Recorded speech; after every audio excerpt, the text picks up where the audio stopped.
Can somebody do gifts? Rose or Frank, can you do gifts, or Todd or Kitty? Sure, I can do gifts or whatever. You want me to? Sure. So I printed it at home, so it kind of went weird here, but it's Cash the Girls Cross Country. And Okay, then, we'll pull it up on this. So. oh, you got it there. Okay, all right. Here it is in case you need it. Okay. We do not have any retirements. Did you see Drew was leaving from? Yeah, I did. I was asking Melissa about that. Yeah. It became a Under Mike, yeah. because I was wondering where we lost him to. Yeah. 2 in one building is pretty tough.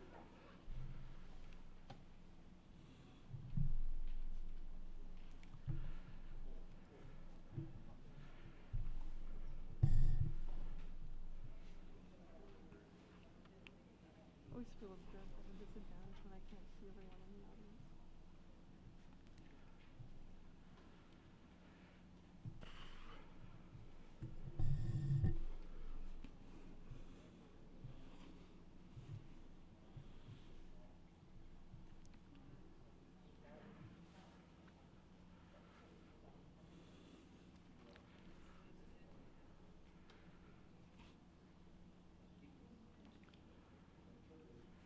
I just got this message from Dr. Bussman in the hallway.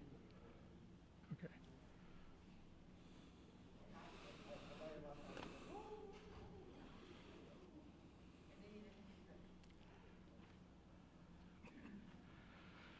Oh, sorry.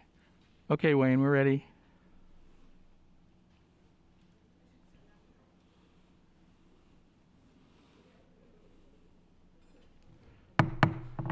Good evening, everybody. The September 28th, 2021 regular school board meeting of Roseville Area Schools ISD 623 is hereby called to order. Clerk Johnson, could you please take the roll? My pleasure. Director Anderson. Here. Treasurer Goggins. Here. Chair Boguszewski. Here. Director Shaw. Here. Director Chu. Here. Clerk Johnson's here.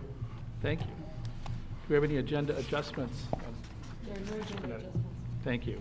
Do we have any announcements or comments from our colleagues? We seem to have none. It is community input time, and we do have microphones. Where are they again? Can somebody, there'll be somebody helping. Got it, all right.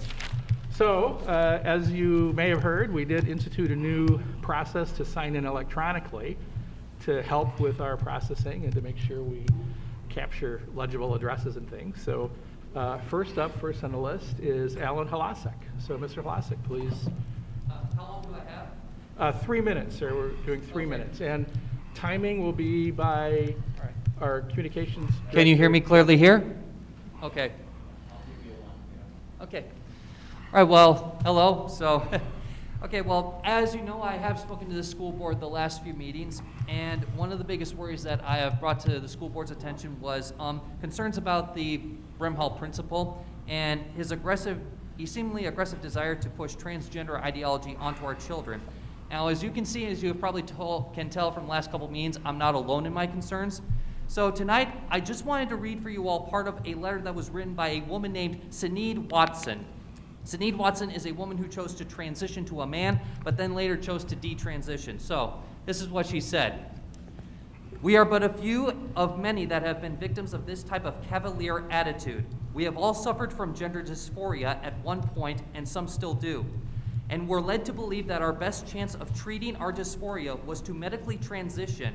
As it turns out, this was not the case. As a result, we now have to live with bodies and voices that have been irreversibly changed, in some cases damaged, by hormones and surgeries, when what we needed was a compassionate and thoughtful exploration of our gender distress through talk therapy.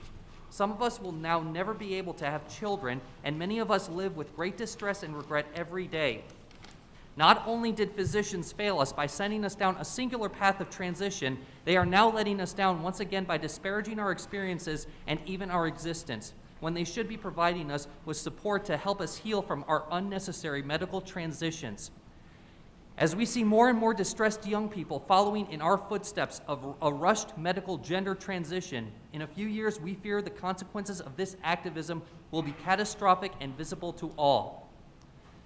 Now, I basically want to say to all of you as a board, the actions that you are taking as a board with our children, concerns of gender ideology, have huge ramifications down the line. And this is not a game. And, you know, the thing is that don't ignore this, because I'm telling you right now, the consequences that will be coming as a result of this behavior are basically irreparable, and we are dealing with children. And furthermore, just on one other note, real quick there, I got an email saying that critical race theory is not being taught in the school. Now, not to get too elaborate on this, but we were told at the State of the District address the other week that the equity program was going to be heavily influenced by a man named Dr. Mohammed Khalifa.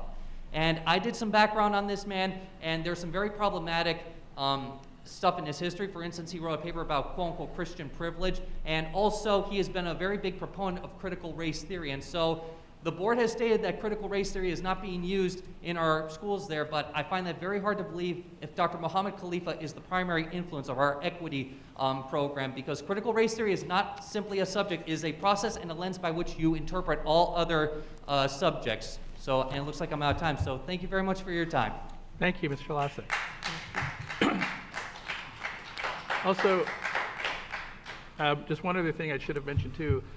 We also changed our process. We are no longer asking speakers to state their home address when they come to the microphone, just out of concern for safety and to make sure that what's broadcast out to the public remains confidential. So it's still part of our sign-in sheet so we can get hold of everybody, but we are no longer asking folks to state their home address when they speak. So thank you. Next up is once again Mr. Carl Crump. Mr. Crump.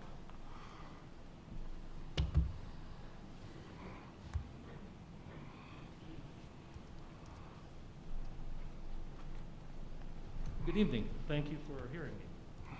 So, I got a couple of things. I did get a response from my questions that I had last time. However, it doesn't really seem like a response. The questions that I asked last time were, what safety precautions were taken for SARS and MERS? I also asked, I'm wondering how many funerals for Roseville students the school board has attended, or how many flowers have been sent, or how many cards have been sent. I mean, that's a number answer. The response I got was, thank you for speaking. Regarding your comments and questions regarding our vaccination and our testing requirement, I can only emphasize that we on the board have as our driving motivation only the best interests of our students, families, staff, and community. At worst, if we are found to have erred on the side of caution in some of our COVID mitigation strategies, that is the side I want to have erred on. Our duty is to provide a safe and healthy environment in our schools. It doesn't talk at all about the number of funerals, flowers, or cards. There wasn't one number in that. So I'll ask the question again, same question, if I could get a response on that. The number of funerals, also safety precautions that were taken during SARS and MERS. And also have one more thing, which is that flu deaths for kids, and this goes back to 2018, that's the best I could find on CD website, 643, COVID deaths for kids, 188. So my question is, what are the safety precautions that you're going to be taking once we get out of this COVID stuff? What safety precautions, like now we got to wear masks and we got to social distance, all that kind of stuff. What are your plans going forward when we have to address the flu? Because for kids, the flu is much more deadly than COVID is. So what are your plans? And that is all I have. Oh, one more thing. You talk about all this equity in education. I have a kid in the middle school here, and everything, absolutely everything, has some kind of a racial overtones to it. My kid is not white, and she hates it. I wish you'd change something. Thank you very much. Thank you, Mr. Crump.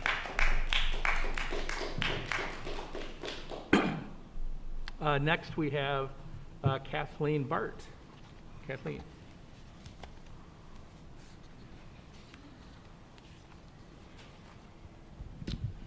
Hi. Yeah, I spoke about 6 weeks ago and never heard a response. and I'm still waiting for that response. But 2 weeks ago, I listened to people speak on both sides of the aisle on the topic of equity in education. One side insisted that races are not being discriminated against by this teaching. The other side insisted that discrimination is already happening by this form of education.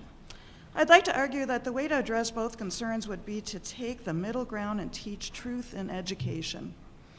Each race has both good and bad people in our history. Why not teach both the good and the bad for each race? Blacks were obviously oppressed by slavery, but are the students being taught that there were black slave owners? Case in point, a black man named Anthony Johnson of Virginia, a wealthy landowner, sued to have one of his indentured servants be declared a slave for life. He won this lawsuit, and Virginia adopted the practice of slavery 7 years later in 1661. And his slave, John Kaiser, became the first person declared a slave in America. So in essence, it was a black man that started enslaving his own race right here in America. A common practice at that time was for African tribes to capture and transport kidnapped people from other tribes to sell them as slaves to Brazil and the Caribbean islands. Johnson's lawsuit helped pave the way for kidnapped Africans to be sold in the colonies. Not all of our founding fathers were slave owners, and many, like Benjamin Franklin and John Adams, our second president, detested slavery. They tolerated slavery in the southern colonies to have a united front to free the colonies from the grip of Great Britain. John Adams' son and our fifth president, John Quincy Adams, before he became president, was chosen by the abolitionists to defend kidnapped Africans in the famous Amistad case. And I quote, and this is from the Smithsonian magazine, in 1839, a Spanish slave ship named La Amistad appeared off the coast of New York. The captives aboard who were free Africans kidnapped in Africa and originally bound for sale in Cuba, had rebelled, killing the Spanish ship's captain and cook. The African mutineers then promised to spare the lives of the ship's crew and their captors if they took them back to Africa. The crew agreed, but then duped the slaves by sailing up the coast to New York, where they were taken into custody by the U.S. Navy, end quote. John Quincy Adams successfully argued for their freedom. The U.S. President, Van Buren at the time, would not pay for their safe return. The abolitionists paid for their return trip. Upon arriving at their native land, their governor thanked John Quincy Adams by sending him a huge, beautiful Bible, which is on display in the John Adams Library to this day.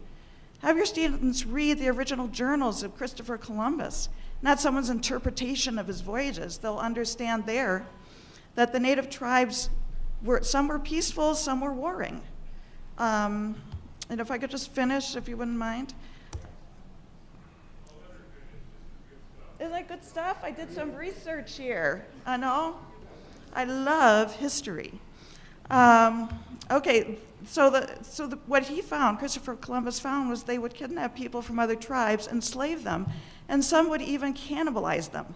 This was true further inland, as the early Americans discovered as they pushed further west. Native Americans were not always sitting around smoking peace pipes. In order to be truly teaching equity in education and avoid pitting one race against another, give the students the whole truth, the good, the bad, and the ugly. Each race has good people and can be proud of that. Each race has bad people and should own up to it. The past should not define anyone, no matter the race, and each person, no matter the race, can bring good to our country's history right now. Thank you.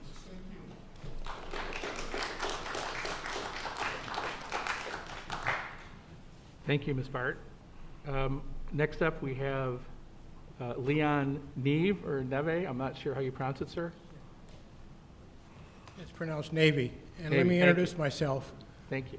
I am a resident of St. Paul, but 3 of our 4 students attended Roseville Area High School a number of years ago. They had an excellent experience in Roseville. They participated in sports, the arts, music, academics. That's propelled them for a very successful college career, and they are very successful adults. And I am grateful to the effort that the Roseville Area School gave them. I have, for the last 5 years, I have tutored at Central Park Elementary, and I have found this to be a very enriching experience.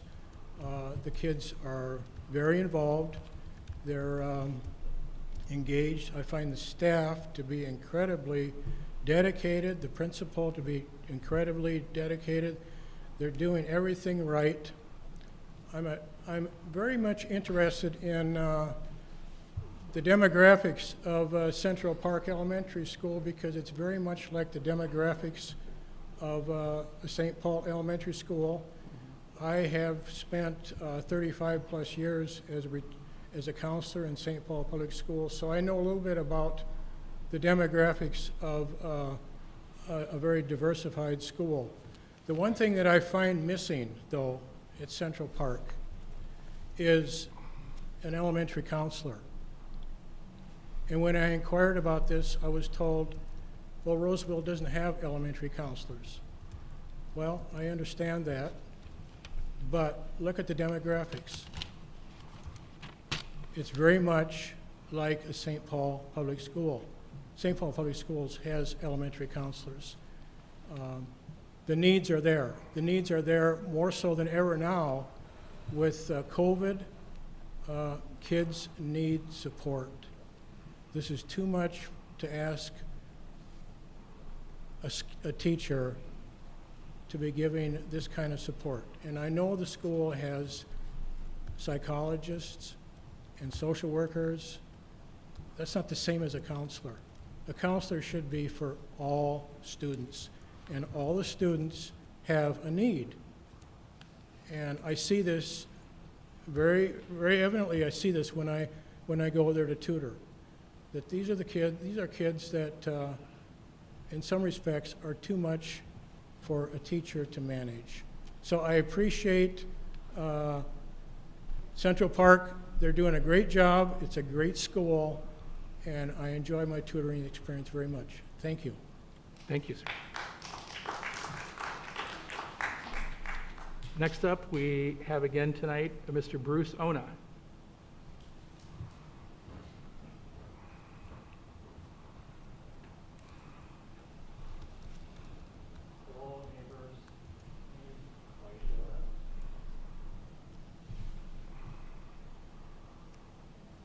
Okay, we'll just point it upward a little.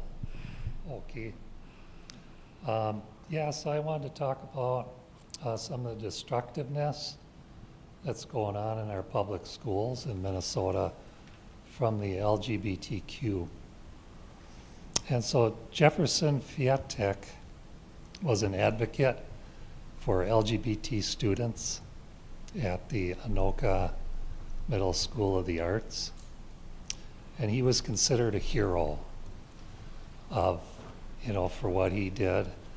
I mean, he won a national award from the LGBT Youth Advocate Educator of the Year. He has award-winning documentary. I think the White House invited him for an award also. And so during his term there at Anoka, 9 students committed suicide. They're dead. 7 students were hospitalized from attempting to commit suicide. These are all LGBTQ students. And of course, as you would expect, this Jefferson Fiatek, he was winning awards because he was attacking homophobia or name calling, that, it's society's fault, it's the administration's fault. In the meantime, guess who's abusing these kids, sexually abusing them? Don't believe me? Check out the Star Tribune from May 9th, 2021, accused of sexually abusing 10 students. And so how responsive was the school board, the schools, the principal, the teachers for this guy abusing kids for 10 years? 10 years. Parents reporting it, students reporting it on Facebook that they've been abused. Nothing, they do nothing, because this guy's a superhero, right? Equity and diversity leaders, they're superheroes. We can't question them. We can't hold them accountable. We can't check into their character, can we, before we hire them? See if they're using child pornography or see if they've abused kids in the past. You know, where's the protection for the children? And so, because of the pride, we put these advocates on platforms. And we say, oh, these are so great, nice people. Maybe they are outwardly, but when you ignore claims of sexual abuse, that's a very serious problem in our schools. And by the way, he limited himself to 30 years in jail because after him and his lawyer said that, well, they have nothing to do with any of these. They're totally innocent. But when the victims came to testify, oh, suddenly, oh yeah, we admit it, we're guilty. We're totally guilty. So they could get away with only being sentenced to 3 people for sexual abuse, no murder charges. I mean, George Floyd, 1 person died, and we demand the police department, the police, be disbanded, a budget cut. Where's the budget cut for LGBTQ? And don't forget, the diversity leader at Roseville High School also sexually abused kids. And now the equity leader in a school in Roseville, as you've seen in the news, is guilty of using district money for their own purposes. So we've got a real problem in hiring in this district. And thank you for listening. Thank you.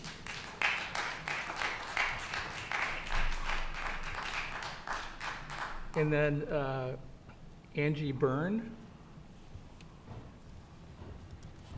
Good evening. Good evening, Angela Byrne, 10-year Roseville resident and proud Harambe parent of a first grader who is also trans. So the fact that I'm standing here again justifying the existence of my child in front of a public hearing while missing her bedtime is just absolutely infuriating to me. Because first of all, white supremacy as well as homophobia and transphobia can be internalized. So people that are oppressed by that same system can also be capable of perpetuating that same type of oppression. Good people are capable of doing bad things. Bad people are capable of doing good things. We are not good people or bad people. We are people capable of all things. Please stop making the distinction between good and bad people. Please stop implying that my child, who is 6 and trans, is going to grow up to be a sexual pervert, because the LGBTQ youth are the most vulnerable to that kind of abuse, and that's why they grow up and repeat it, because it is generational trauma that is not addressed by our society because we do not talk about it. We do not offer enough counseling and mental health services to be able to address it. Just because one LGBTQ person is in the news perpetuating abuse does not mean all LGBTQ people are bad. The suicide attempt rate for LGBTQ children is 40% that we know of. So I have to worry, I have to put my child on suicide watch because people like you are speaking this way, where my child can hear you. My child can hear you, all of you. All of you. Yes, they can hear all of you. So my husband and I spend every night validating her identity and making sure that she has a safe place to land, making sure that Harambe is a safe space for her, making sure that the staff understand what the needs are, and making sure that that doesn't get in the way of the diversity and equity education that she is getting at that school. Because I told her that the last meeting I came to, people were speaking against diversity and equity education. I said, what do you think about that? And she made the most confused face and gave it a thumbs down, because she does not understand why people do not want diversity and equity education in our schools. She is 6. And she understands this better than the grown-ups in the audience of this room today. My child is 6 and she is valid, and I will be here every time to make sure that you all hear me and know that. Keep advancing the diversity and equity in the school district. It needs a lot of work. We need to keep moving it forward. And I will be here as a partner. Yes, fund it all. I will give you all of the tax dollars of mine to do it. Yes, keep doing what you're doing. Thank you, Ms. Byrne. With that, that concludes the public input portion of tonight. So we'll move on to the next item in the agenda. Next up, I would entertain a motion to approve the consent agenda. So moved. Second. Second and Kitty, thank you. Any discussion? Hearing none. All in favor, say aye. Aye. Opposed? Consent agenda is passed. Thank you. We had no retirements, but we did have some gifts this evening. Director Goggins, I think you're going to share this with us. Yes, as always, we're very fortunate and appreciate the generosity of our community. This meeting, we have to recognize Warren Poole and RU, who provided funds for Abetu Techa Education Center, formerly known as Fairview, for Meals on Wheels program. Sharif Mohammed provided Brim Hall Elementary School school supplies for classroom use. Oops. Sorry, my computer went off. Just a moment, please. Hope Grove Church provided Central Park Elementary School supplies for students in need. HUB International Insurance provided school supplies for students in need for Central Park and for Edgerton Elementary.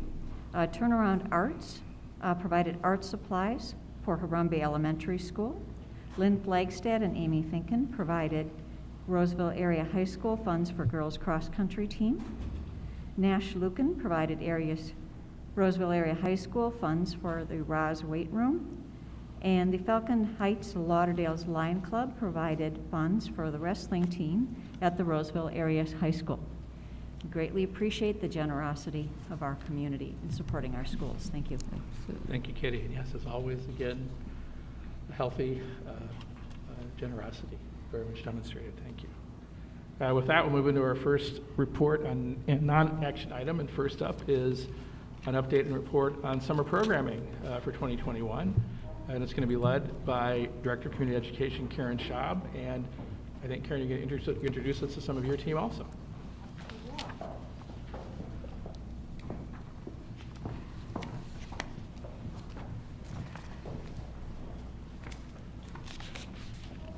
Good evening, everyone. Good evening. So happy to be here tonight and to tell you about some great things that happened this summer. Now, we're just going to talk about a few of the items. There were a lot of things that traditionally we've done in the past that we continued to do this past summer, but we want to hit some of the high points and some things that were different than what we've had before in the past. So I've got a great team here, and you need to know that behind all this team, there are many others that really worked hard this summer. And you'll hear why some of the things kind of got changed here and there. Funding came to us late, all kinds of interesting things. So tonight I have Cindy Arneson, who's a supervisor of out-of-school time.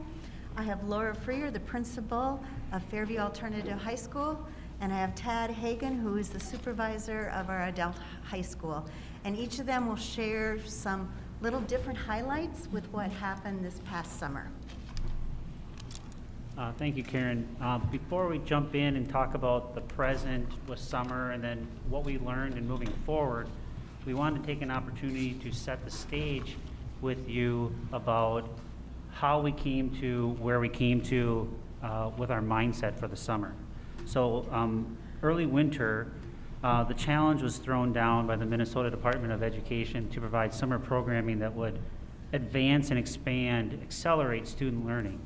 And in the middle of COVID, that was a tall task for us. A lot of our conversations with our teams centered around, did we have the emotional capacity to provide that programming? And as we came together as leaders and as teams, the one thing that shone through was, yes, we could do this if we shifted our mindset to be, we could be transformational, we could challenge the system, and we could build relationships first and move outward from there. So in the winter and spring, additional funding came through really late spring, May, which challenged us even further to know, we're working on a timetable. Can we do this? And the amazing leaders that are up here with me right now, as well as the teams that were behind us, really came through. So tonight we wanted to highlight not only the numbers of summer, but the stories that go with those numbers to show you just how we transformed our mindset and made summer a success. All right, so the numbers you see on this slide represent the following programs.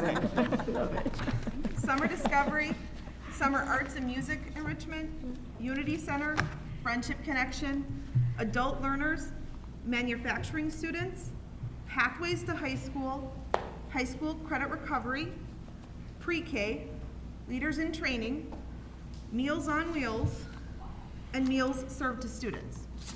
I'll just point out the really large number because you might be asking, like, what number is that? The 106,000 number is the number of meals served to our students.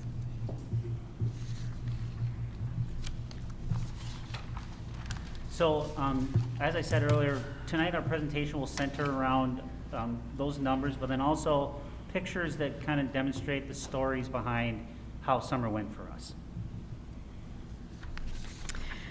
So this summer, we had the great privilege of doing summer school for pre-K at Harambe.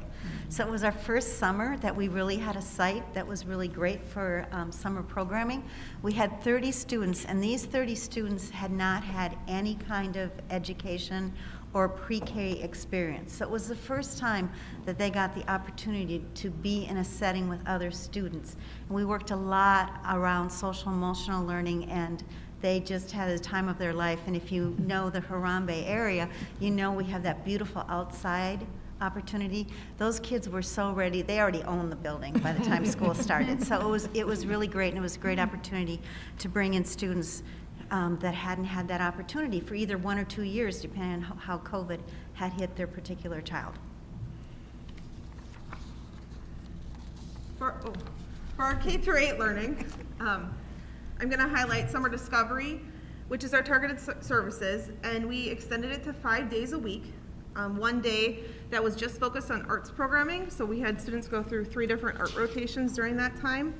Teachers got to experience that with them. They weren't leading during that time because the artists were leading, so that was an experience the students and classroom teacher got to experience together, and then also got to really focus on relationship building through that day as well. We provided band and orchestra programming. You can see in that photo there.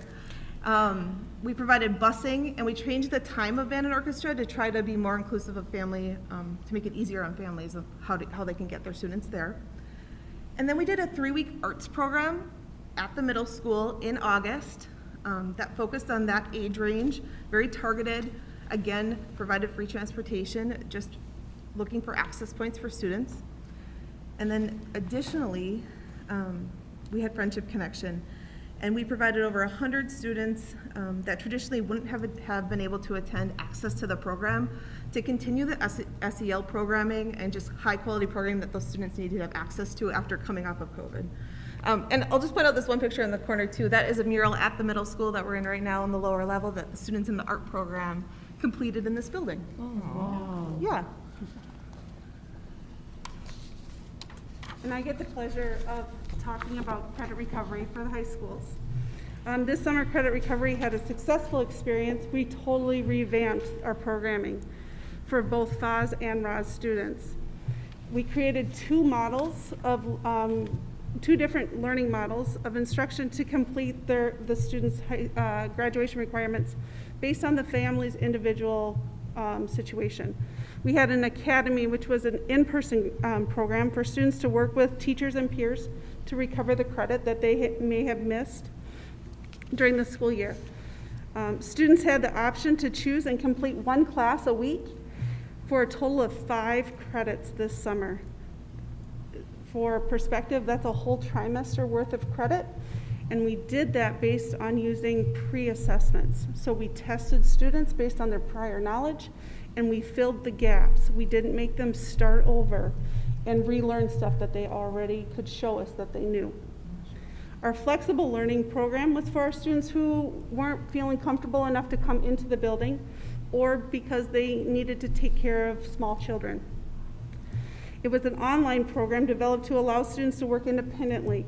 They got to check in with their teachers twice a week via Zoom. We served over 400 students in both of these models, ages 14 to 21-year-olds. and they earned over 500 credits during this 6-week period. That's the most we've ever earned since I came into working in summer school. Our EL and special ed staff also contributed to the credit earning. They connected academic knowledge with a hands-on experience. Students found success in their classes because they focused on the skills and knowledge that they were needed on day one. Like I said, they didn't have to sit through the entire class if they already had the prior knowledge. We hired familiar staff in all classes. Only one teacher was hired outside of the district. I am so proud of the FAS, the RAMS, and the ROS teachers that stepped forward to at least teach their subject area to our students that needed that familiar face. And the number of offerings that we had every week. We even had 6 elective classes that were offered through multiple pathways. I was telling Tad right before the meeting started, when I felt a little nervous about coming up tonight, on Tuesday of the last week of school, 3 young girls came up to us and said, "I am so excited." And I was like, "Why, because you're here?" And they said, "No, I am this much closer to graduation. Because of the credits I earned this summer, I could actually do it this year." This was not the conversation that I had with those students in the spring. I believe the best reason that summer school was so successful is because of our students. They came in when they were tired of Zooming, they were tired of wearing masks, and they did it. They showed up ready to learn, and they were very successful. Before I talk about ABE, I just want to share one more story. Sorry, Laura. I have to. The last day of summer programming for the academy program, I visited and we were just debriefing, and a student came running through the doors, and he had a CLP, which is basically a contract that the students fill out that explain what credits they're going to recover, and it gets signed and whatnot. And he ran through the door, he goes, "I had to turn this in because I wanted to get this in so I could get my credit."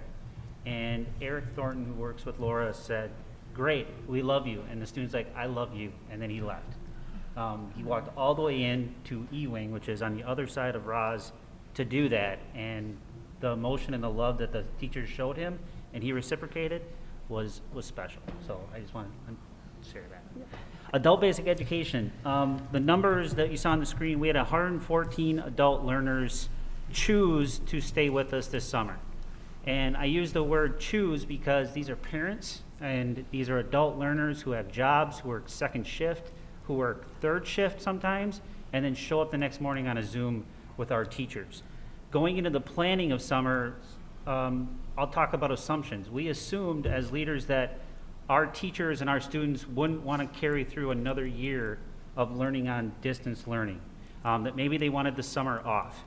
And we were surprised. Our assumptions were shattered because we had 114 students who wanted to show up, and not only did they want to stay for the 4 weeks we originally planned, they stayed an extra week or a week after doing distance learning on platforms or any which way they could.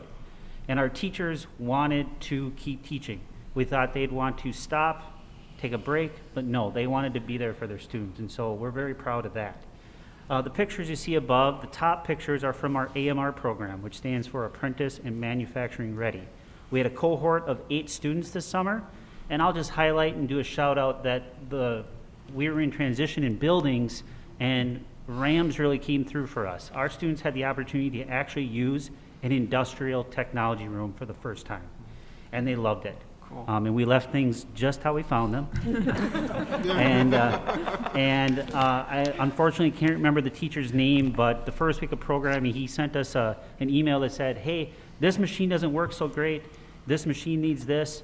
And Tim O'Brien, who's our teacher of the program, said, "Well, we brought our own tools," but the fact that he was willing to let us use his tools was just really a change for us that was fantastic.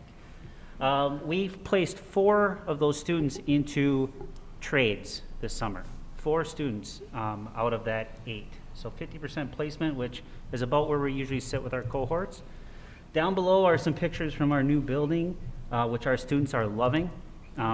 They are just raving about it. The sunlight and the the energy in there is just fantastic. So the first picture is from our IT pathway program, and then the other two pictures are from our EL students learning as hard as they usually do. So what we carry forward moving from this is that mindset of just we can overcome.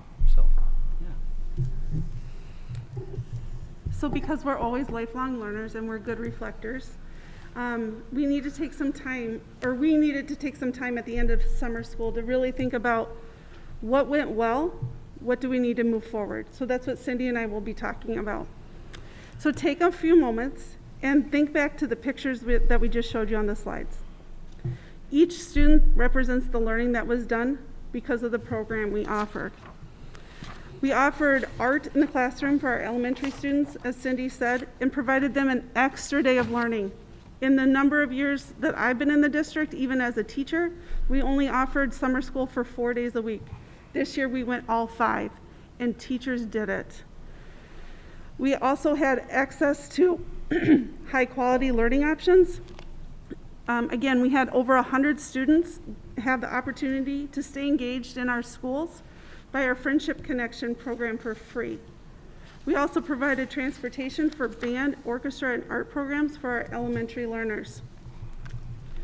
We offered electives to our high school students to give the students a hands-on learning experience in the workforce, in the new auto shop at Roz, and in the new kitchens at Roz. And let me tell you, whatever they made was amazing. And I got an oil change. It was a break. The elective week was the 3rd week of our programming, and it was just a great break for students to have those hands-on experiences to really delve into the next 2 weeks after. And then the online option for adult learners. For TAD's program, they use Zoom as a platform, and we really appreciated that the district put money towards the Talking Points program that allowed our Adult Learning Center to communicate with students. We also used Dialogue One, and that was helpful to continue to communicate and connect with families as our students were progressing towards their goals. At the high school level, we use standards-based learning, using the standards to complete the credit, to continue their learning, not to start over. We wanted to show our students the not yet philosophy. And the last thing that I expected of all my teachers in the credit recovery program is that they were to use the Avid Wicker strategies. And the one teacher that we had hired outside of the district, we quickly got her caught up on what Wicker was. Could you refresh us what the acronym stands for? Sure. Thanks for putting me on the spot. No. Writing, inquiry, collaboration, organization, and reading. Thank you. Yeah. So what's needed to replicate this in the future? Funding to provide robust programming. The state funded us $4 more per student, K-12 for summer learning. We were able to use ESSER and GEARS dollars because of COVID. That allows us to continue to run the elective courses at the high school level, the arts programming, busing pieces, all those. Hiring Roseville Area School staff. Laura talked about the success of her program was because Roseville Area School staff led that. The relationship that our Roseville staff have with our students and our families, and not having to build that, is so important. The fact that our Roseville Area School staff know the systems, know technology, know our buildings, sets us up for success and kind of gets a jump start, right? We're not starting from ground zero. So we know how important having Roseville Area School staff teaching our summer programs is. Access to spaces that meet the program needs. Tad talked about this, right? He talked about how having AMR in a space that was appropriate for what they were doing was so important. Making sure that we have enough space for our summer discovery and it's appropriate space for the age of our students. And then the final piece is a transformational mindset for learning opportunities. And that's the most important, that's why it's bolded there. I think that we started this off by saying that was one of the biggest pieces that we had to shift in ourselves. And now recognizing that as we move forward, this mindset is crucial, not just for those planning, but for all those involved in operating and executing. Had to look at that. So the last number, we got to know what that is.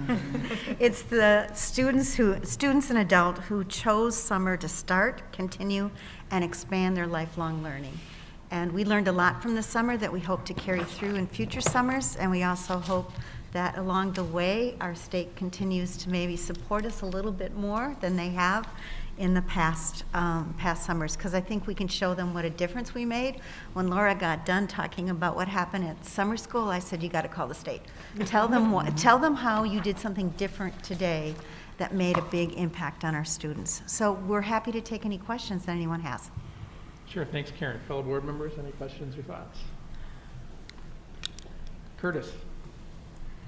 Okay, so far this is not new because I was, you had sent out credit recovery numbers earlier, and that kind of blew my mind. Us too. I am beyond impressed. This is normally I ask, okay, what would you do in the future? You actually have already addressed that. But I love that you were able to use some of our new spaces. I saw that one of the classes was cooking. I was like, oh, gosh, I'm hoping to get them into those new kitchens. And apparently you were able to do that at Roseville Area High School. Mm-hmm. So, We did 2 classes in the kitchens. And maybe next summer we can get your music class in the new auditorium, which will be open by then. Sorry, I had a specific thing I wanted to ask. Okay, so you had 6 elective classes this year. Mm-hmm. Is there a desire to increase that number in next year, assuming you've got Yeah, funding? as soon as we hear about the funding sources, sure, yes. Because I think since we built it, they came.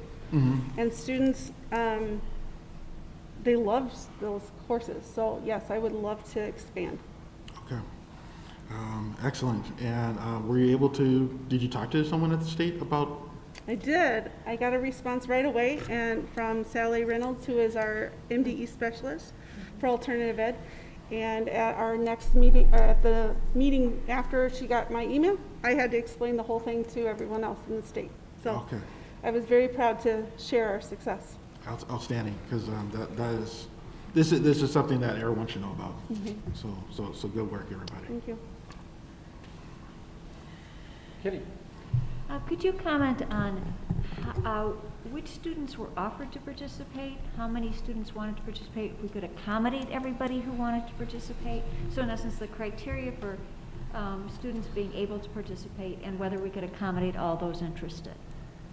And at my level or in both? Both. Okay, so you want me to start? Okay. We were not able to accommodate all of the students who wanted. A lot of our students wanted all 5 weeks. And what we did is we started with the oldest group of students because they're closest to graduation. So we filled classes up with seniors and juniors, and then we filled in with sophomores and freshmen. And so we only offered so many classes because those were the amount of teachers that I could hire. And so if I was able to get more teachers, I would have been able to run more sections.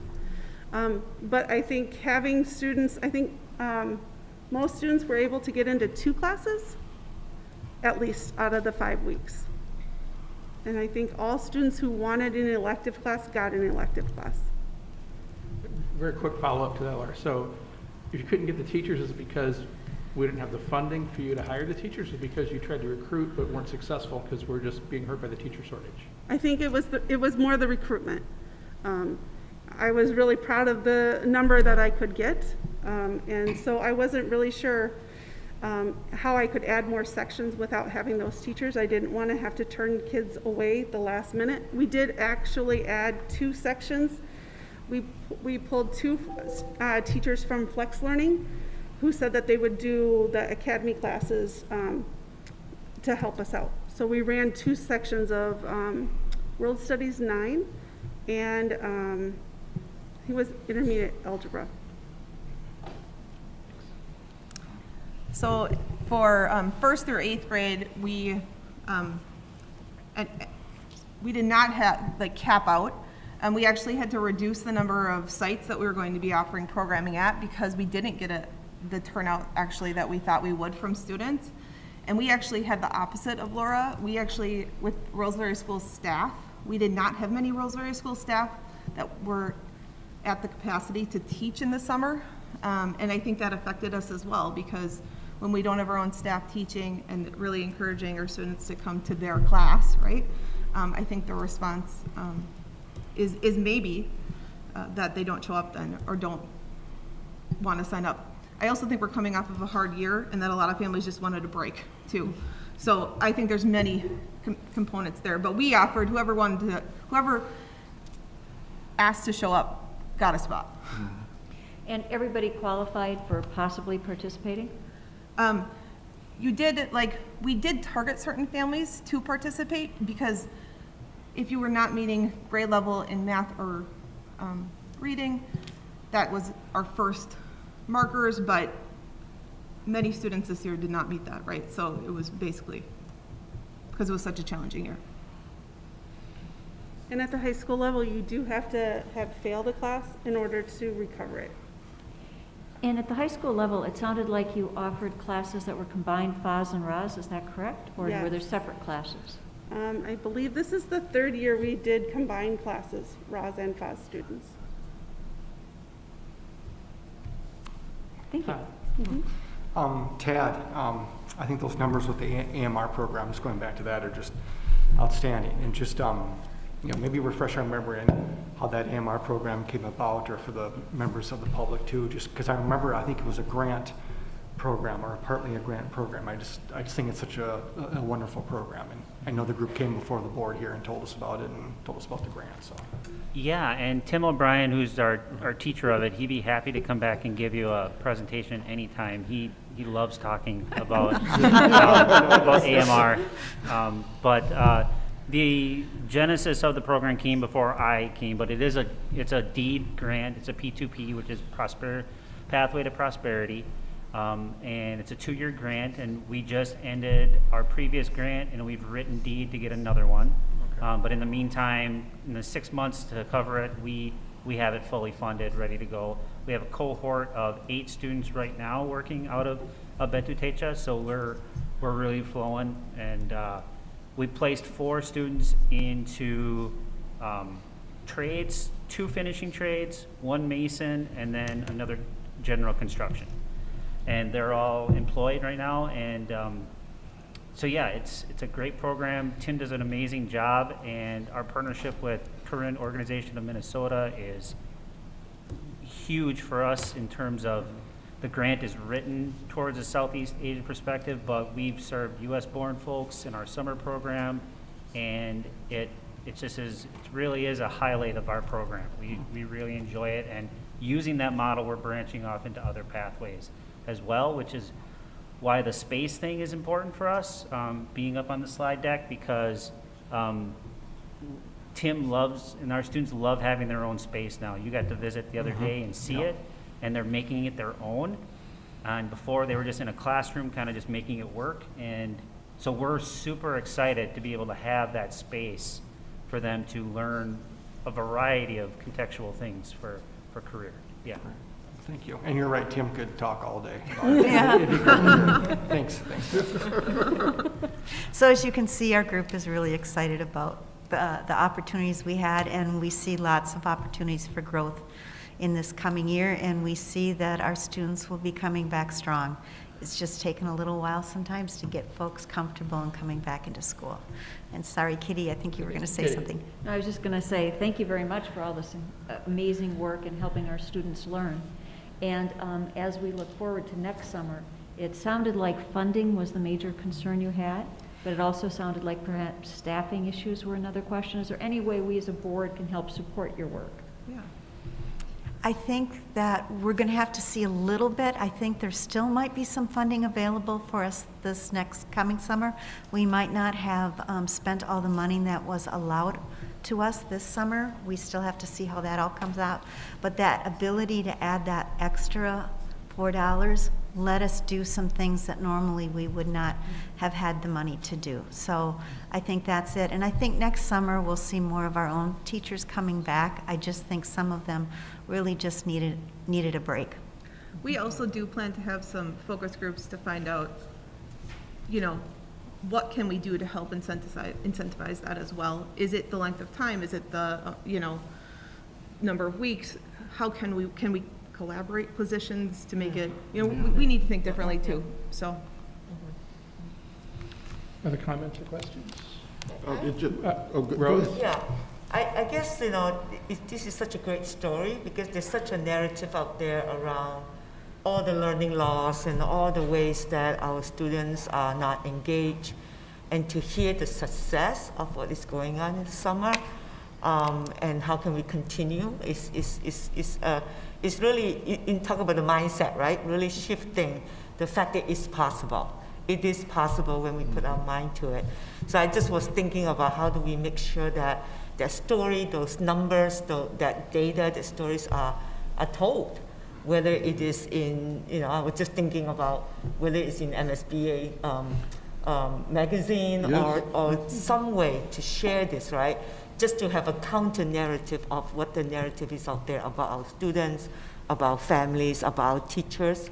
Even though you still have the shortage, the one who showed up need to have their voice lifted, right? Mm-hmm. The fact that they showed up and they stayed all summer for the students, that's a story in itself. So really thank you so much for the work. Rose, I appreciate that. After, on the last day of summer school, my staff stick around my admin team, and we really talk about like what can we change going forward. Yeah. And someone brought up the fact that, just what you mentioned, we feel privileged that we had so many Roseville staff working with us at Roz. And now all of those staff go back into their other 3 buildings, and we can just light that fire within those 3 buildings. So word of mouth for staff who had success teaching this way, not only will continue to do that during summer school, but hopefully during the school year, that transformational mindset. So Curtis? thank you. Okay, really short thing. I just think it was it was brilliant. Okay, when you did something different, specifically when you were teaching the kids what they were missing, not what they already knew. Okay, it's such a simple concept. Okay, but it hasn't been done, and it's easy. I can just see how kids would be more engaged. It's like, okay, this is what I didn't get before, and so let's just dive into that. And let's figure that out. So so kudos. I just love that. And Director Chu is. I agree completely with Director Chu. I think we're going to be contacting you later to try to get this story out in a couple of different avenues. So, thank you. Other questions or comments? Thank you all. I think it's everybody said, you know, all of us on the board, we guys, I think we see these programs as jewels in the crown. It distinguishes Roseville. It really demonstrates that we're not just about the under the middle of bell curve, you know, traditional learner. It's kids, it's adults, it's everybody that has a need for a bit of a non-traditional or a bit of a special pathway to help them achieve what they want to do, what they need to do, and especially in adult programs to get on with a life that's much more productive and much more under their own control in terms of what they want to do in the life they want to lead. So it's a great set of programs, and congratulations on the summer and continuing success. And I think what Kitty said is very true. And, you know, as Curtis and Rose get back to, let us know what we can do to help. Let's get this out there. Let's continue to get the message and proselytize for this, because I think it's a real benefit to the district to have these programs very strong and as full as we can make them, just to help everyone in whatever learning stage they are in their life benefit from the district. So thank you very much. Thank you. Thank you. Thank you for your support.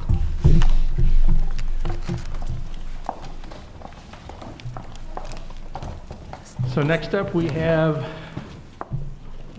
Director of Student Achievement, Jake Vondelinde, who will share with us the MCA reports. I guess it's both participation and proficiency tonight, Jake? It will be MCA testing and some proficiency and mostly participation. So Excellent. Definitely a different report this year than they have in years past. Well, so. you know, it's been a different kind of year, I think, so. Definitely, yes. Thank you. Well, thanks for having me here this evening. Yeah, I'll move that closer. I'm bringing you a very different report this evening than years in past. The 2021 school year was significantly impacted by COVID-19 pandemic. We transitioned, as many other districts did, through a variety of learning models, including distance learning, blended learning, and in-person learning, which significantly interrupted instruction for students and impacted the participation in our MCA tests as well. Last spring, we had students in all of the learning models that I mentioned previously, and we offered multiple testing opportunities for students, but not surprisingly, all families wanted their students in person to take a standardized assessment. So in looking at the report tonight, I'll be focusing a lot of attention on our participation in the MCAs and less on our proficiency. Because of our reduced participation, we cannot and should not compare our results to previous years. I wanted to provide you with that background information as context for when I walk you through the rest of this report. So. We'll start with MCA math and walking you through the participation information first, and then we'll take a look at some proficiency. I use math as kind of a test case, so I provide some more information in math than I provide in some of the other ones. And I just wanted to provide that for you and explain that as we walk through some of the slides. So for our first slide, this is our math participation percent for our spring of 2021. We typically have around 98% of our students participate in our testing. So you can see here, this year we were at 61% in math, which is about a 37% percentage point reduction, or more than a third less students that typically take our tests. The state average was 76%, which was also 15 percentage points above ours. And in looking at our comparable districts, we were fairly typical for a first ring suburb, but I found that as you move out towards, move out of the city into those second and third ring suburbs, the participation rates were higher. So taking a look at this slide, we have participation by grade, comparing our grades that participated in the MCA to the statewide average. Again, we typically have around 97 to 98% of our student body participating in each grade. So you can notice the lower participation rates as we get into the upper grades, with the lowest in our 11th grade. And in high school, students were tested on a day that was held only for students to take that test in the tested grades. So that was another I think implication of that testing participation in 11th grade. And as we look at this slide, this is comparing our participation rates to the statewide averages by race. You can see that our highest participation rate is for our white students and Hispanic students, and all of our groups were below the state average for comparable student groups. And this slide looks at our special populations or our specific populations of students compared to our state groups. A lot of these student groups were also below our statewide averages, with our EL participation more closely aligned to our statewide average. So this next slide is our first slide with actual proficiency and not participation. So this is a look at our district-wide proficiency in math for all students. We were below the statewide average by about 7.5 percentage points. And just for context, our previous MCA scores from 2019 was 49% proficiency with the statewide average of 55%. So we were about 6 percentage points below the state average. So this, if we were to say we comparing, which we're not, but it would be about 12 percentage points below our last result. So this slide compares our proficiency to the statewide average for each grade level. I share this to just show the variance in each of our grades, with some below the state average, and with some below the state and some above, and they are all impacted by the rate of participation. So if you look at 11th grade, which I had mentioned previously, you can see we were just below the state average. However, this was only a representation of 22% of our students that tested, and only about 50% of the state that had tested as well. So this slide to me just shows how we shouldn't be comparing our results to the state this year. And Jake, just as a clarifying question, what's the N? Just ballpark. I can give you that in exact amount. Can I give it to you at the end, Mike? Would Yeah, you can. Yeah, I'm interested kind of like by grade level, like those, like, is it 10 fourth graders? Is it 100? Is it 1,000? It's not 1,000, around 300 probably 300, for each grade. But by grade level. Yeah. Okay, thank you. But I can give you exact numbers. That's good enough. I just want to. That's why I brought my computer. Thank you. This provides, this next slide provides a look at proficiency in our student groups. The participation rate, again, was varied by our different groups. As you can recall, our white students and Hispanic students had higher rates of participation compared to some of our other groups. The proficiency rate by student group is left out of the other slides, as I don't think the data is helpful. But I wanted to show you how this looks just for math. You can see most students groups are down by about 12 percentage points from our 2019 data. So we'll move on to reading. Can I ask another question? Do you mind being interrupted? Go ahead, yeah. Come back to it. Yes. Is the curve of the proficiency by either student group at all the same shape as the curve by participation by student group, which could suggest there's a correlation between students who participated who didn't being those who would or would not have been more or less proficient? Or do they not superimpose at all and it's really just kind of, random? And you get my point, were those kids that opted out of participating more likely to be either higher or lowerly proficient, or does it not correlate at all? And you may have no data to even answer that question. Yeah, I can look at that. I feel like it's a difficult question to answer for me right now, just because I didn't look at it in that way. So I'm not even going to provide conjecture on that. So just curious. Thank you. Yeah, and it was just so different like in 11th grade, who participated and when they participated and why they participated. So you'll even find in science, we had a lot more participation in our science testing than we did in our math testing. So yeah, I can go back and look at that, but I don't want to provide you with an answer. It's probably more valid to look at it in future years. Right. To see if there's anything that we could act on, if there is even a correlation, than this past year. Correct. So, yeah. Thank you. Yep. So MCA reading, we'll keep on going to our next slide, but this one provides the participation again, participation percentages for reading.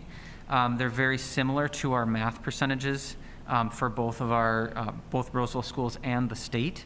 And we are about 2 percentage points higher than our math ones. So we had a little bit more participation. And our next slide is the difference between testing by grade level and again compared to our statewide averages. Again, we were below the statewide average for each of our grade levels, with our 10th grade students being the lowest and our 6th grade being the highest rate of participation. And this is looking at MCA reading by proficiency. And it does show our proficiency compared to the state average. So reading was actually above the statewide average, which differed from math. In 2019, we were about 3 percentage points below the statewide average for reading, but we were right around 56%, where the state was right around 59% in 2019.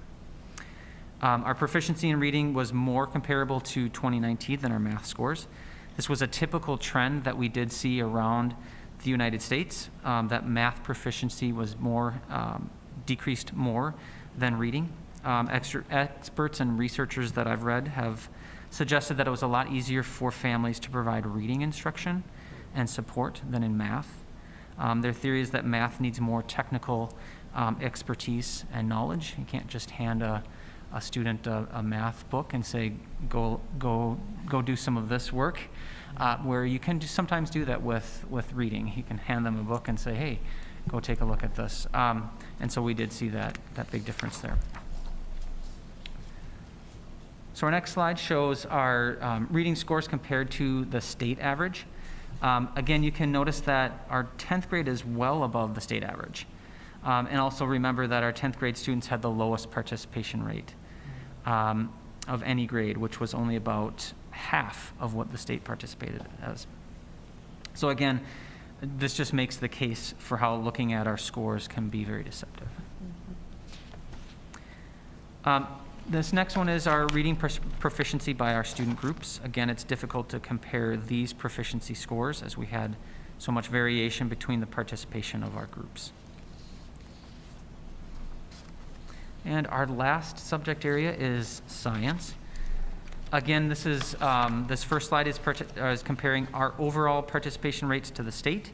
And you can see science was a different experience than reading and math, as we were more like the state in our participation, and we were, and that was typical for other districts as well. Some of our comparable districts, all of them seem to have a higher participation rate with science. And I think that's a result of science having a longer testing window. So science typically goes a week longer than reading and math. And also when we did our science testing at the high school level, we actually did that when the students were in their class. So we did have a higher rate at the high school level as well. So this next slide is looking at participation by our grade. Again, you can see that our high school participation rate in science was well above our rates in reading, which was around 35%, and math, which was around 22%. So it also was well above the state average for science. So this proficiency-wise, we were below the state about 3 percentage points, and also below our proficiency rate in 2019. The state was about 7% below that proficiency rate in 2019 as well.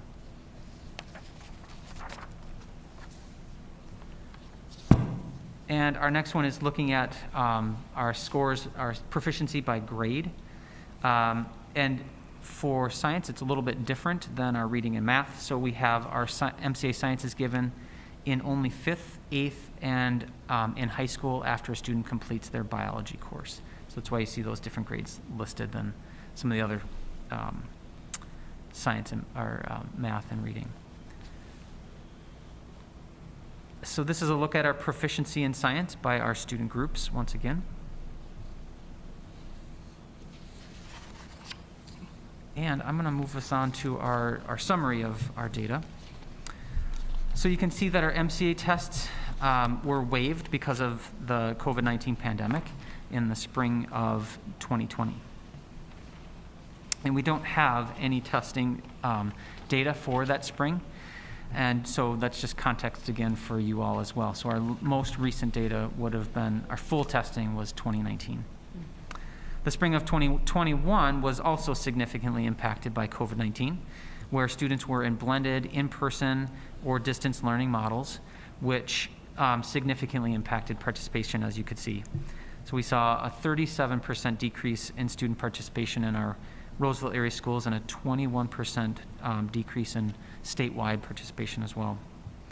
And because of that, our participation, we really can't and shouldn't compare our proficiency rates results to previous years.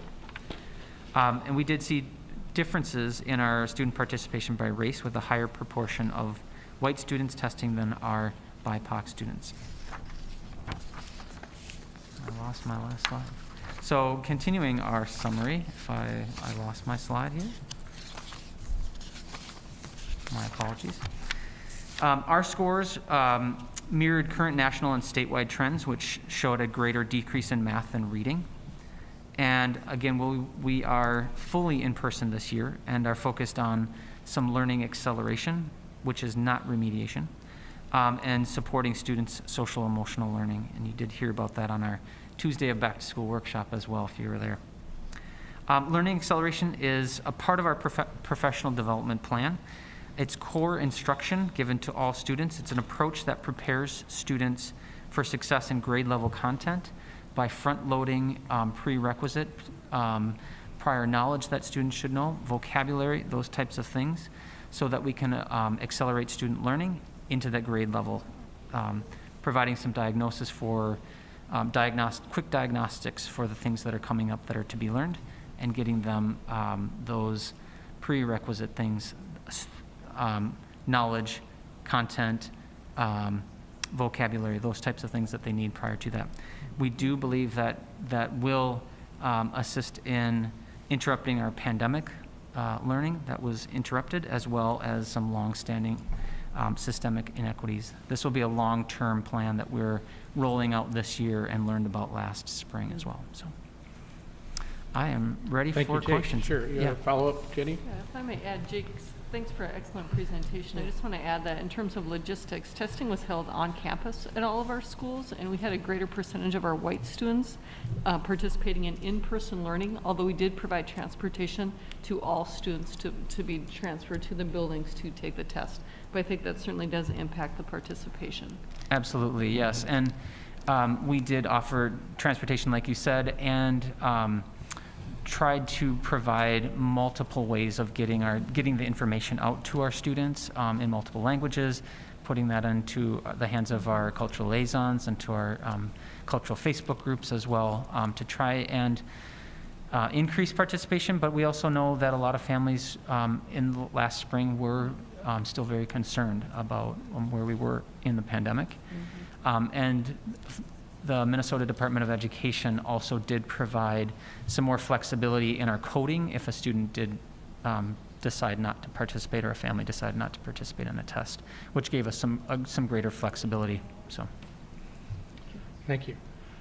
Questions, comments, observations? Kitty? As we work on accelerated learning, is there any insight from these test results that help us frame what we need to do, or is the local formative assessments really driving that and much more informative as we're trying to help our students accelerate their learning? yeah, throughout last year, that's really what we had to work with is our, especially in our common formative assessments that we give as a part of our teams that teachers are in, their collaborative teams as a part of professional learning committees. So that was our focus last year, and that's what we told our teachers to focus on, is that what's called like street level data, right? Not that high up, high from the mountaintop type of data, but that right at that level that you're working with your students, and really working with your team of teachers to come up with those assessments that are based on our power standards that we know that our students need to learn. So really a focus on that, on those priority standards that we had set. So.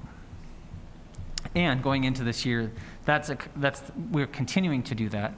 And I would say the biggest takeaway that I would take from this is our math instruction was our most interrupted instruction. Mm-hmm. So we are working at the elementary level with the cognitively guided instruction, or CGI, mm-hmm. as an approach to teaching math.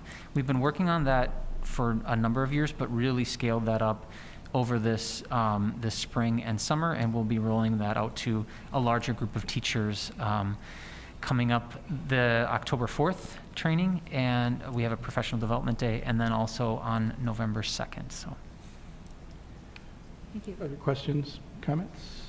Frank? Yeah, just a couple of comments. I appreciate this report, Jake. I was kind of hoping that with the not having the tests in 2020 and having all participation at tests in 2021, that the state would just abandon the darn tests. So, you know, this is my 12th report on MCAs, starting back in the mid 2007 or something, where we were under No Child Left Behind, and we had the ridiculous graphs showing what we had to do in order to get 100% proficiency by 2013. It's always been kind of absurd to me, even though, you know, I appreciate the work you do. I don't want to trying to make sense of the data, but I think, you know, I feel like the state will have finally come to terms with the education that it's supposed to be providing when it abandons these tests and trusts the teachers to do the work that they're paid to do. And that's, I'm not holding my breath for that, but that's, I think we will have matured when that finally happens. Thank you. Thank you. Other questions, comments? Looks like we're good. Jake, thank you very much for a good report. Take care. And Mike, I did write down your question too to look Thank at that you. correlation. Thank you very much. Thank you. Next up, we have Sherry Thompson, our business director, with a monthly financial report. And were you going to share something on the screen? It looks like we have no signal here. I don't know if there's a technical. Actually, I'm not. Okay. All right. I was more focused on not falling on the steps. There you go. Because of my Me too. coordination level. So yes, just as far as a quick update on where we are at with our finances, for fiscal year 2021, we are working very hard to close our books. We're working with auditors. They are out in person this week, and we're completing that final close, and then we'll be assembling our financial statements. I will say with the addition of the one-time federal funds, which we're greatly appreciative of, the reporting on that, there are more restrictive. It's similar to our title funds and some of our federal special ed funds, so we're working through that. We haven't had any major weaknesses identified for several years in our system, so that's helping things as we move along through that. And then for 21, 22, we've just completed, this is for the month of July, or actually the month of August that we're reporting on. So we've just completed the first 2 months. So as of the end of August, it's pretty much administrative and custodial salaries. So we'll start seeing the expenses related to instructional salaries next month when we report out. Also, we continue to focus on our COVID-19 mitigation and the impacts to learning and the costs associated with that. And we're continuing to monitor our enrollment. October 1, of course, is a big day because we'll really kind of take a look at maybe students that hadn't shown up, but we're getting some positive signs from central enrollment. However, as well, we're seeing a few students continue to enroll almost daily. So I think that's a positive sign for us. And that's this Friday, right? Go ahead, Frank. I'm sorry. Are those students who have been doing online options elsewhere and are now coming back to in-person learning with us? Yes, these are students that have, they may be homeschooling, may have homeschooled, they may have been attended elsewhere. But yes, I know one day last week they had, maybe last Thursday, they had 6 students enroll on Thursday. Wow. So we're continuing to see that activity. That's great. Yeah, so we will be reporting out on that next month. Great. Any other questions or comments for Sherry? Hearing none, we'll move. Oh, go ahead. I'm just I think we all are definitely interested in the enrollment in terms of who is coming back, right? Why they are coming back. What is it that attract them back, right? Because I think the pandemic isn't over, but there's something, that they want to come back for in person, or some of the policies that we have in place that make them feel like they are ready to come back. So it would be great to find out more about that. Yes, yes, and we will report out on that. Great. And hopefully, with some of, with the mitigation strategies that we've implemented, families are more comfortable. Right, yeah, thank you. Thank you, Sherry. I guess stay there because that's our last on-action item. We're going to move into our action items. And the first one is, again, Sherry Thompson, Business Director, to lead us through our vote on the preliminary levy certification that we did provide to the property tax people. Yes. Sherry. So as a matter of business, the board, similar to cities and counties, every September, you authorize or you certify what's called a preliminary levy. So it's basically, in the case of the school district, none of those dollars in what's estimated to be levied against local property taxes, excuse me, they're not discretionary. That's the one thing that, the school district can't balance their budget and determine how much they need in local property taxes. That being one of the big differences between school districts and cities and counties. None of those dollars are discretionary. They are either authorized by the state legislature, most cases they're done by formula, or they're by local voter approval. So for instance, back in 2017, when our community, when we were fortunate enough for the community to support the bond referendum, again, we had to go out to the voters on that. Otherwise, it's all set by the legislature. It is a very detailed process. There's about 5,000 lines of calculations, which we are currently working through. We are still working through that. The board does need to authorize or certify the preliminary levy by September 30th. And we continue to work with the Department of Education and Ellers. It's been a little bit more challenging this year than in the past, but we are very close, and we're not alone. A lot of the bigger districts, especially with the long-term facilities maintenance, and the department's been great. They are running reports twice a day and cranking them out, and we're getting much closer on that. So what we are asking, and this is not any different from any other year, we are asking that the board authorize the maximum on the preliminary levy this evening, because when you go to approve the final levy in December, you can always lower that. Typically that hasn't occurred, but if you approve a defined dollar amount and there are adjustments, or as we finalize even the LTFM, if that number increases, you cannot increase your levy. Yeah. So to protect that, we suggest and always recommend that the preliminary levy be approved at the maximum level. And then just a couple of talking points overall, and we will share this once it's finalized. I'm hoping that's by the end of the week. Overall, and looking at our general fund, it remains, the general fund remains relatively stable. I want to say right now we're estimating,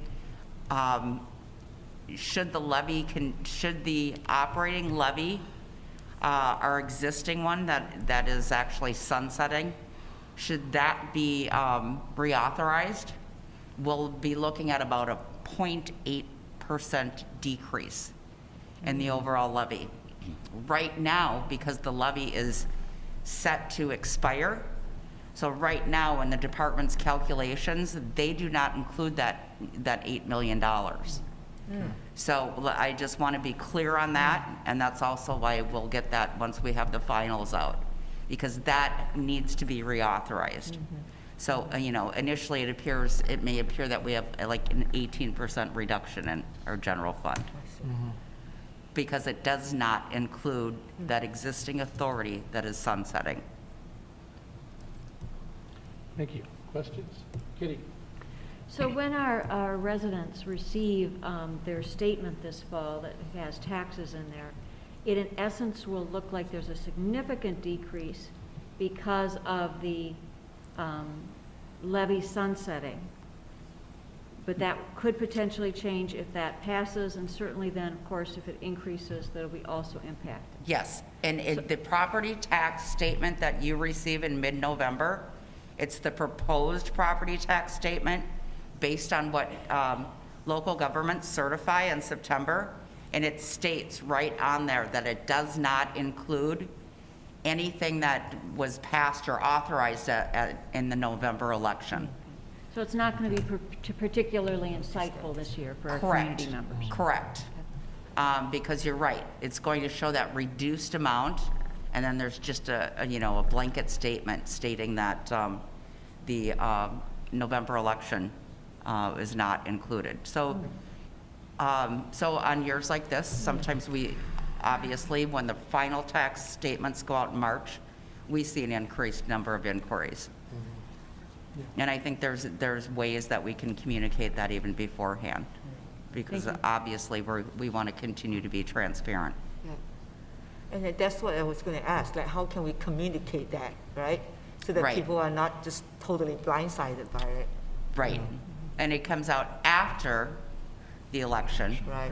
But, right, if, but otherwise, and I think we can do that. We can work with Josh, our communications Yeah. director, and include that even in their 623 and other messaging. Yeah, that would be good. Thank you. Interested. Other questions or comments? With that, I'd entertain a motion and a second to approve the preliminary levy payable in 2022 at the max. So moved. Thank you, Frank. Second. I think Rose got the second. Any discussion among us, board? Hearing none. All in favor, say aye. Aye. Opposed? Passes. Thank you, Sherry. The next, Still sharing. This is still Sherry. what? Still Guess Sherry. what? Still Sherry. Yeah. not gonna see Sherry, me you're fall still down there. on There the we steps go. yet. You're the star. Resolution authorizing the issuance of the general obligation maintenance bonds. Take it away. Yes, thank you. So as part of the long-term facilities maintenance plan that was adopted, that you adopt annually, it was adopted in August, the board reauthorized the maintenance projects 10-year plan, as you do every year. As part of that action, or to complete the final step, we are looking at issuing some facility maintenance bonds, which you have done before. Every few years or every couple of years we do that to help support the LTFM 10-year plan. So as part of that, we need you to just approve the resolution or authorize the resolution so that we can notify the Department of Education that at some point in 2022, you will be issuing bonds. Right now, we're estimating those bonds to be about $13 million. We are obviously updating our LTFM plan as far as specifics. We have started, however, pulling bids together and putting things together for this upcoming summer, which will address Brimhall Elementary School, and I believe we shared that in August. And then again, the bonds cover a couple of years. We have listed also Falcon Heights Elementary, and looking at some of the dollars that we're receiving through the American Rescue Plan for a couple of years out. We have some flexibility because we have talked about, and we'll be coming to the board with addressing some of those HVAC needs. So we've got Falcon Heights listed, but that's 2 years out. That's not finalized because we have a couple of elementaries, or depending on where the funding sources are coming from. But there will be another elementary, likely Falcon Heights, in the summer of 2023. And again, our plan is on these elementaries to close them down for one summer and do not only updating the mechanical systems, but then at that same time, taking care of updates to flooring, lighting, ceilings, and then getting, that way getting out of that building, get it done, get out of that building, and then move on to the next. Okay. Thank you. Any questions for Sherry? With that, I entertain a motion and a second to approve this. So moved. Thank you, Kitty. Second. Thank you. Curtis seconded. Any further discussion among us? Seeing none, all in favor say aye. Aye. Opposed? Again, passes unanimously. Thank you, Sherry. Thank you. Thank you, Sherry. I think that was the end of our action items. And so next up is the report on our study session from 2 weeks ago, and I believe Director Anderson is going to be reporting on that for us tonight. Todd. Thank you. Our study session on September 14th started with a COVID health and safety update from COVID health coordinator Deb Legan, communications director Josh Collins, and assistant superintendent Melissa Sonic. The board received information on our ongoing COVID mitigation strategies, plus we were updated on some new mitigation efforts. We were shown the COVID-19 page on our district website, and it was noted that there is a new level of detail with our frequently asked questions section. We then went through some important data points on our COVID-19 dashboard. Deb concluded our health and safety update with some important points around our quarantine and isolation process, which, as a reminder to families and staff, can be found on our district website. The COVID mitigation team stressed that students, staff, and families are following best practice recommendations. It was noted that our unsung heroes in all of this, our building staff and custodial workers, need to be recognized as they continue to daily, or as needed, wipe down our high-touch surfaces in all of our school district buildings. And our second topic of the study session was an overview of the new LGBTQ+ Equity Council. Out-of-school time manager Tom Kruger, Roz social studies teacher Danny Tollefson, and assistant superintendent Sonic all took turns highlighting the work of the council and its 4 subcommittees. The council was developed last year and meets every other month. Ms. Tollefson highlighted the LGBTQ+ professional development that was presented to staff on September 7th. Professional development, like taking staff through various scenarios of support, is an important step in making sure all of our LGBTQ+ students feel comfortable and welcomed in our school district. It was noted that there might be opportunities for more professional development in the future. Thank you. Thank you, Todd. With that, we'll go to any general board reports anyone wishes to share with us tonight. Anybody have anything? Frank. Just briefly, there's a 9/16 retreat tomorrow, so I'm going to be retreating with the 9/16 board. And I would have given a more thorough report 2 weeks ago, but the main thing I just wanted to talk about with 9/16 is that we have a new joint powers agreement now that's been, I don't know, has that been brought to us or is that coming up? Currently reviewing. Okay, it's being reviewed. Mostly the change, as I understand it, is in what sort of penalties accrue when you abandon 9/16, which I don't think we're likely to be doing. And anyway, they get less and less with seniority, and so I think we're in very good shape, having been in kind of from the beginning. But anyway, that's been a large task that's been going on over the last year at 9/16. And I think that's really all I have to say. Thank you. Anyone else? Curtis. I guess I'd first like to thank League of Women Voters Roseville, Do Good Roseville, and the Ramsey County Library allowing me to be a panelist on their Real Life Mr. Rogers series, part 1. It was a fun time was had by all. There will be a part 2, which I will not be a part of, but you should watch it anyway.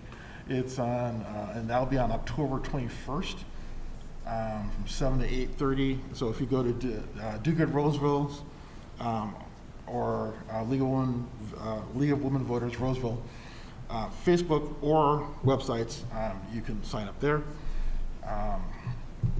Some good stuff, and part 1 is available if you want to watch that. I was able to attend Rod's homecoming football game. This homecoming was particularly special because it was kind of our first one out with everybody back, and it was. I thoroughly enjoyed myself. The student section was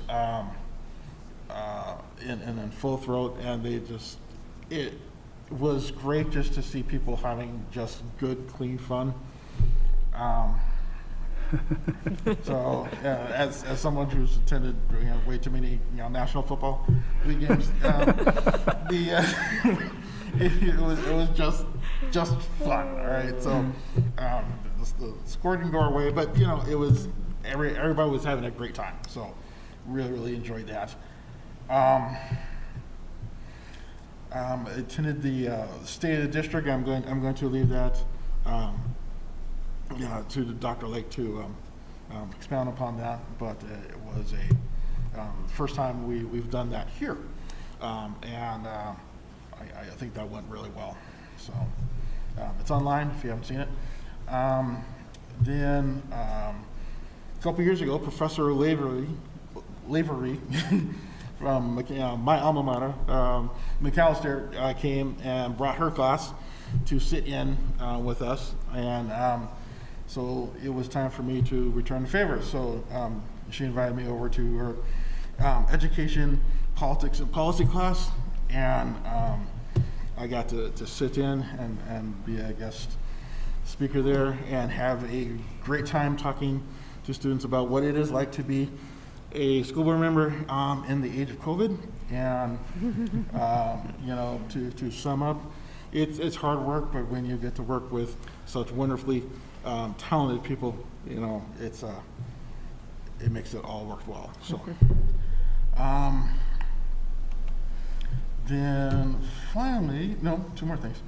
So as you might have known, I have been a member of the Minnesota Social Studies Review Committee now for a little over a year. And so we had our last meeting as a full group on the 21st. And was able to make our final recommendations. Those will go off to the Commissioner of Education, who will then make any changes she sees fit, and then it has to go through a law judge, and there's a bunch of stuff that has to happen. So it may be the better part of another year before we get to see what the final version looks like, but and no doubt will look different than what we presented, but I'm hoping that most of what we've put in remains in there. So a focus on absent narratives, and just some really good stuff. I'm proud of the work of that committee, and humbled to be to play a role in that. So When will it be implemented then? 2027. 2027 is when it will go into effect. Yes. So it's a long process. So yeah.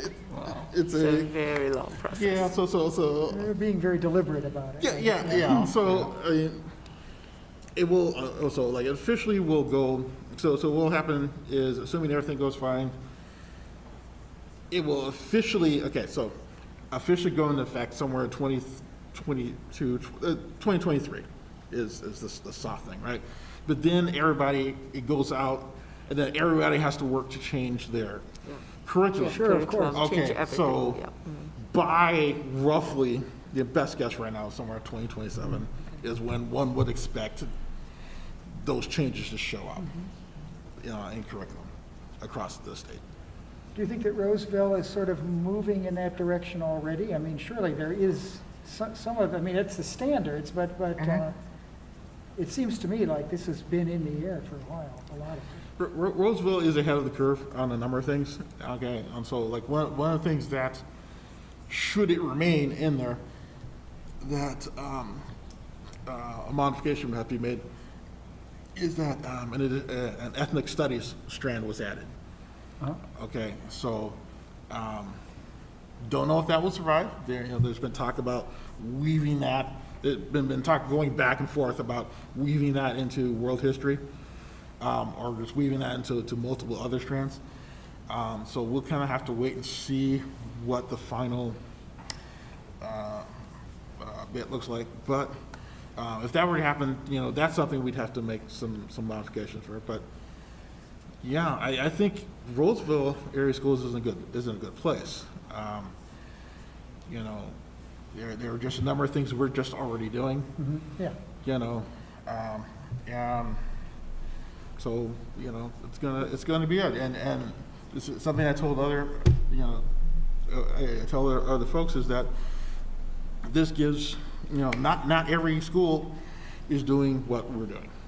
Okay, so this gives other schools that want to do this license to do it. So, Yes, good. you know, very, very happy about that. And then my last thing is we have, I think it's mentioned before, we have an open house for Batu Techa, okay, October 5th from 4:30 to 7 p.m. If you're available, please stop on by. We're gonna have tours.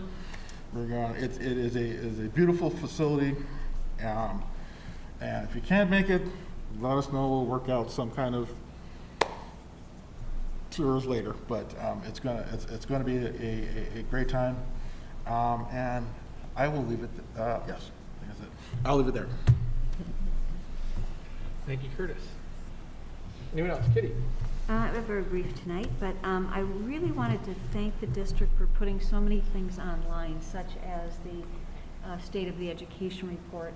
I was unfortunately unable to make it that evening, but I could watch it online, and it is online for anybody out listening to the today's board meeting. That is available, and it's definitely worth watching and very informative. Wanted to mention for individuals who are interested around the school board election, the League of Women Voters has invited all 5 candidates running for school board for a moderated forum on October 7th from 6:30 to 8, and that will be available on 9 North in terms of its visibility. Unfortunately, with the current situation, they're not having an audience, but it is available online, and anybody who has any questions to submit can submit them ahead. So there's definitely an opportunity for that. Kind of building on Curtis's announcement about Batu Techa, I also wanted to mention that on October 11th, the high school will have an open house for the new building at 5, 5:30, and 6 tours.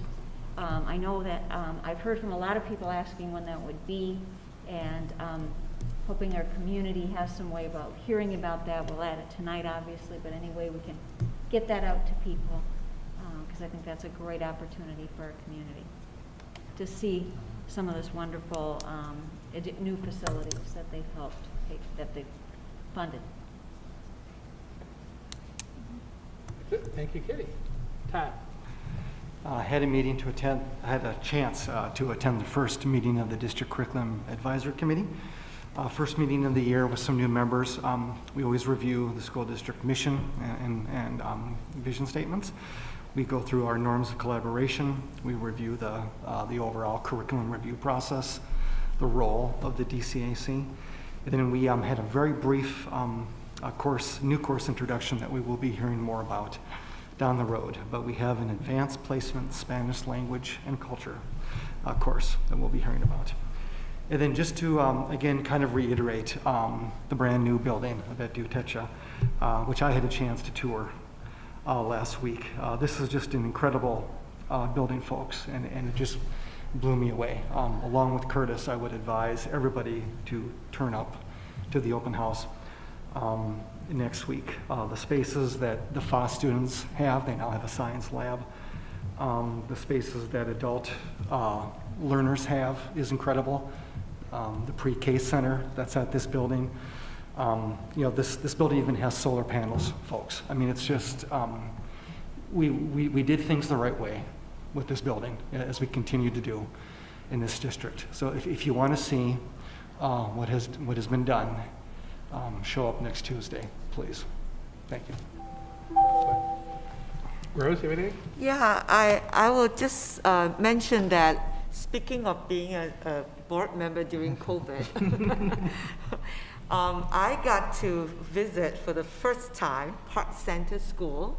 They had an ice cream social, and so I went, and it was just so nice to finally see parents, see the kids playing at the back. The weather was perfect, and just got to interact with the community. I just felt like I missed the whole year not being able to do that. So I look forward to doing more of that. And so that was really great event for parents to come out, kids to come out, just to be together as a, and eat ice cream. So yeah, it was great. Yeah. Who doesn't love ice cream, right? Yeah, it was great. And for COVID reason, I heard that they used to serve it in tubs. Yep. And this year they just serve it with individual choices. So that makes sense. Yeah. So Thank you. So that was really, really a wonderful way to kind of get to know the school. It's like I was assigned to school, but I've never been there. So I finally did. So yeah, it's great. Thank you. I have nothing else. Everybody said it. I'll just reemphasize. Please, if you can, come to the Opportunity Change grand opening. Please, if you can, come to the high school open house. Please, if you get a chance, look at the state of the district address online that Jenny and her leadership team so excellently delivered last week. That's it. With that, we'll move on to the superintendent's report this evening. Thank you. I may repeat a few things that were shared already this evening. Now that we have moved into full in-person return to school, I'm filled with gratitude for all that I see on a daily basis in our district.